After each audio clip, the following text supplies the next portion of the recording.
Ms. Mitchell, I'm going to show you what's entitled Court Admonishments and Defendant's Waivers and Affidavit of Admonitions. Did you review that document with your attorney? Did you understand it? Did you electronically sign it in all the appropriate places? Yes, ma'am. Did you understand the state is proceeding on the lesser included offense of manslaughter? The range of punishment for that offense is anywhere. Hold up, did you catch that? The charge just dropped from a potential murder conviction to manslaughter. And that means a massive difference in sentencing. This is a big deal. But why did the state agree to that? Let's keep watching. From 2 to 20 years in prison and up to a $10,000 fine. Did you understand? Yes, ma'am. Showing you what's entitled Plea Bargain Agreement page. Did you review that page with your attorney and did you understand it? Yes, ma'am.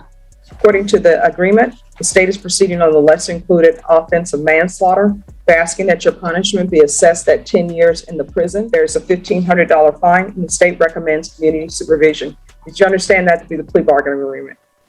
Yes, ma'am. Next, I'm showing you outside the plea bargain agreement. The state is requesting that your community supervision be for a term of 10 years. There'll be a TAP evaluation. That no contest plea means she's not admitting guilt, but she's not fighting the charge either. It's a strategic move. But does it hint at guilt or just a legal tactic to avoid a longer trial? What do you think? Drop it in the comments. Parenting classes and CPS compliance. Did you understand those are recommendations from the state and the court does not have to follow those recommendations? Yes, ma'am. Then to the lesser included offense, how do you plead? Guilty, not guilty, or no contest? No contest. State any evidence to support the defendant's no contest plea? State offers Exhibit 1. Any objection?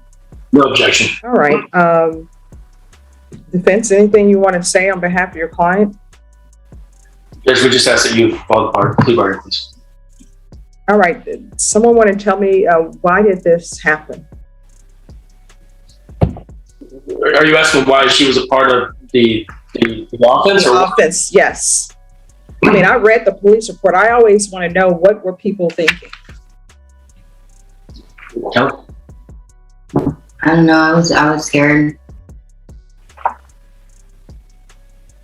All right. If you drug tested today, what are the results going to be? I'm clean. All right. Have you ever used drugs in the past? In the past, yes. What have you used? Marijuana, meth, and... This is where the emotional weight hits hard. One child gone, another still in the picture. And now she's facing serious sentencing. How do you balance justice and compassion here? It's a heartbreaking crossroad.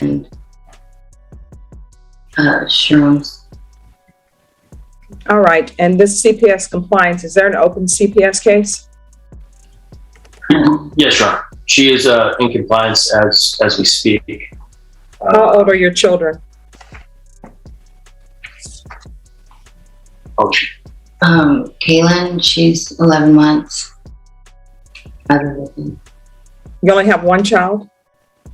Yes, Your Honor. One of my twins passed. Okay. All right, the court will sentence you then to 10 years in prison, suspended and probated for 10 years, $1,500 fine, probated.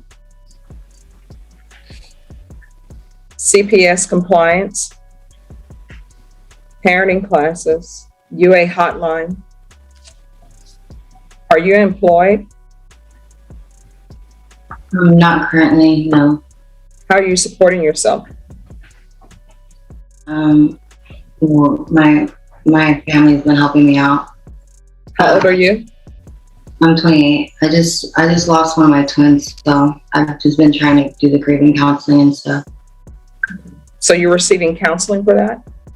Mm-hmm. All right, I'm sorry that happened. All right, this is what the court is going to do.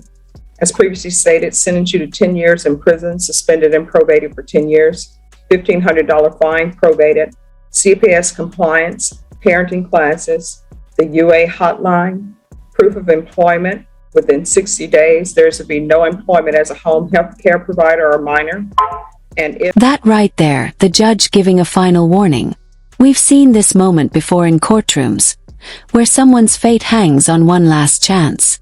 But as we're about to see, she may not take it. If there is a counselor, Mr.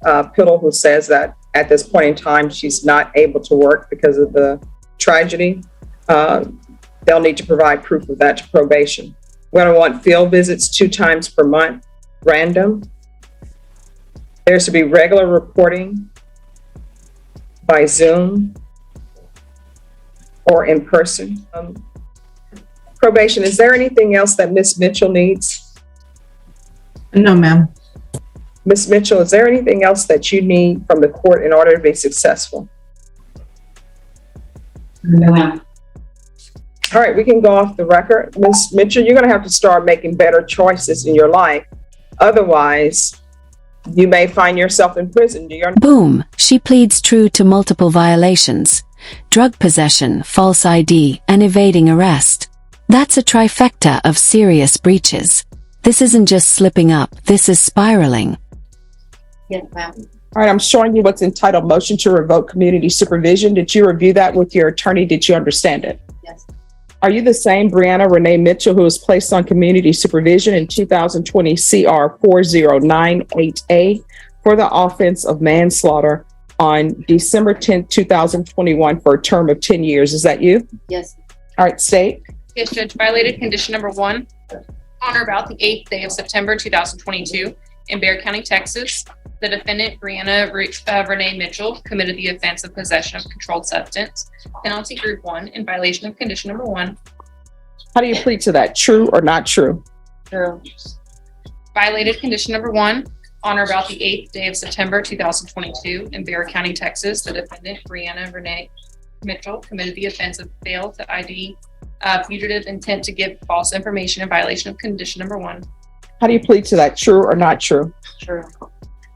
Violated condition number 1 on or about the 8th day of September 2022 in Bexar County, Texas. The defendant, Brianna Renee Mitchell, committed the offense of evade arrest or detention in violation of condition number 1.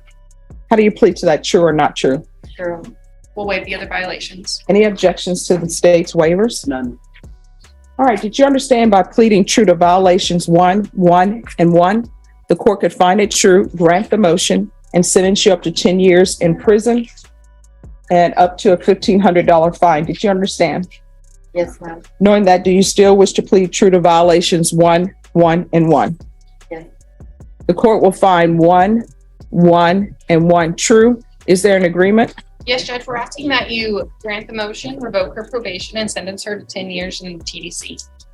In addition, Judge, will be taking into consideration cause numbers 2022 CR 10345B, County Court cause number 692652, County Court cause number 692653. Is that the agreement, defense? It is, Your Honor, and I believe I may have made a clerical typo on the certificate of appeal. I may have put the I may have put the KSB and TIC instead of the NPR. That's my mistake. Yes. No, I'll correct that. Is there any objections to the court correcting that with the proper cause number? None from the front. And if I may put something else in the record, Your Honor. Yes.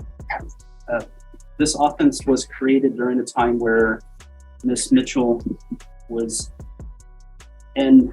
on federal release, supervised release. She has federal back time, and post the offense, she did time in federal prison. I have some dates if I can put those on the record. Yes. She was in custody in federal prison or federal custody on April 18th, 2016, where she was sentenced November 17th, 2016. And she was not released until April 3rd, 2020. When she was released April 3rd, 2020, it was supervised release. And there was a revocation hearing. And she has federal custody time from February 18th, 2022 to April 13th, 2022. And we ask that she be given credit for federal time in addition to the Bexar County time. So you're asking for credit from April 18, 2016 to April 13, 2020? We are, and I did explain to my client that is prior to the offense date, but she was still in custody post that also, and that it's the court's discretion to award time. So with regards to the dates from April 18, 2016 to April 13, 2020, Was this case open on a motion to revoke or no? I don't believe it was on a motion to revoke.